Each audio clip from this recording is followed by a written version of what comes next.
ஆக்கப்பூர்வமான நிகழ்வுகளை அலசி ஆராய் ஒரு களம்.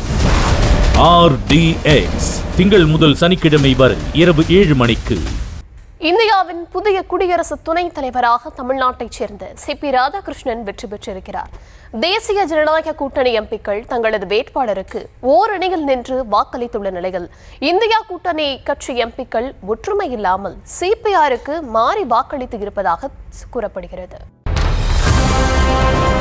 ஜெகதீப் தன்கர் ராஜினாமாவை அடுத்து புதிய துணை குடியரசுத் தலைவர் பதவிக்கான தேர்தல் செவ்வாய்க்கிழமை நடைபெற்றது. காலை 10 மணிக்கு தொடங்கிய வாக்குப்பதிவு மாலை 5 மணிக்கு நிறைவு பெற்ற நிலையில் வாக்குகள் எண்ணப்பட்டு முடிவுகள் அறிவிக்கப்பட்டுள்ளன. அந்த வகையில் குடியரசு துணைத் தலைவர் தேர்தலில் 767 வாக்குகள் பதிவாகின. பிஜு ஜனதா தளம், பாரத் ராஷ்டிர சமிதி, சிரோன்மணி அகாடி தளம் ஆகிய கட்சிகளைச் சேர்ந்த 12 பேர் தேர்தலில் பங்கேற்காமல் ஆப்சென்ட் ஆகியுள்ளனர்.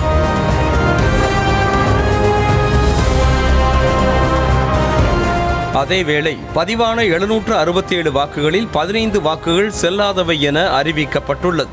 எஞ்சிய 752 வாக்குகளில் பாஜக தலைமையிலான தேசிய ஜனநாயக கூட்டணி வேட்பாளர் CP ராதாகிருஷ்ணன் 452 வாக்குகளும், இந்தியா கூட்டணி வேட்பாளர் உச்சநீதிமன்ற முன்னாள் நீதிபதி சுதர்சன் ரெட்டி 300 வாக்குகளையும் பெற்றனர். இதன் மூலம் 152 வாக்குகள் வித்தியாசத்தில் பாஜக கூட்டணி வேட்பாளர் CP ராதாகிருஷ்ணன் வெற்றி பெற்றதாக அறிவிக்கப்பட்டுள்ளது. Shri Buchi Reddy Sudarshan Reddy has secured 300 first preference votes and Shri CP Radhakrishnan has secured 452 first preference votes. As the first preference votes secured by Shri CP Radhakrishnan was greater than the requisite quota, 68 வயதான CP Radhakrishnan தமிழ்நாட்டில் திருப்பூர் மாவட்டத்தில் பிறந்தவர். RSS சித்தாந்தத்தை பின்பற்றி வந்த இவர் பாஜகவில் மாநில தலைவர் உள்ளிட்ட பல்வேறு பதவிகளை வகித்தவர். 1998, 1999 ஆண்டு நடந்த மக்களவை தேர்தல்களில் தொடர்ச்சியாக வெற்றி பெற்று MP-யாக பணியாற்றினார். அதோடு ஜார்க்கண்ட், தெலங்கானா மாநிலங்களின் ஆளுநர் பொறுப்பிலும் CP ராதாகிருஷ்ணன் இருந்தார். கடைசியாக கடந்த ஆண்டு ஜூலை மாதம் முதல் மகாராஷ்டிரா மாநிலத்தின் ஆளுநராக பொறுப்பு வகித்து வந்தார். இதன் மூலம் தமிழ்நாட்டைச் சேர்ந்த ஒருவர் நாட்டின் உயரிய பதவிகளில் ஒன்றான குடியரசு துணைத் தலைவர் பதவியை அலங்கரிக்க இருக்கிறார் என்பது குறிப்பிடத்தக்கது. இந்தியாவின் 15வது துணை குடியரசுத் தலைவராக CP ராதாகிருஷ்ணன் பதவியேற்க இருக்கிறார். இந்தியாவின் முதல் துணை குடியரசுத் தலைவராக பதவியேற்ற சர்வப்பள்ளி ராதாகிருஷ்ணனும் தமிழ்நாட்டைச் சேர்ந்தவர்தான்.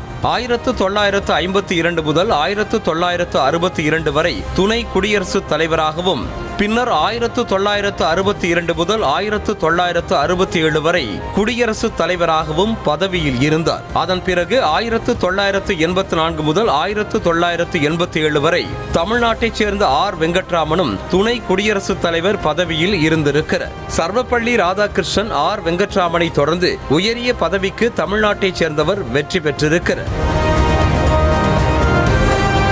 துணை குடியரசுத் தலைவர் தேர்தல் முடிவுகள் இந்தியா கூட்டணி கட்சிகளுக்கு பின்னடைவாக பார்க்கப்படுகிறது. ஏனென்றால் நாடாளுமன்றத்தில் தேசிய ஜனநாயக கூட்டணிக்கு இருக்கும் எம்பிக்கள் எண்ணிக்கைப்படி CPRக்கு 427 வாக்குகள் கிடைக்கும் என எதிர்பார்க்கப்பட்டது. ஜெகன்மோகன் ரெட்டியின் YSR கட்சியின் 11 எம்பிக்கள் ஆதரவோடு CP ராதாகிருஷ்ணனுக்கு மொத்தமாக 438 வாக்குகள் கிடைக்கலாம் என கணிக்கப்பட்டது.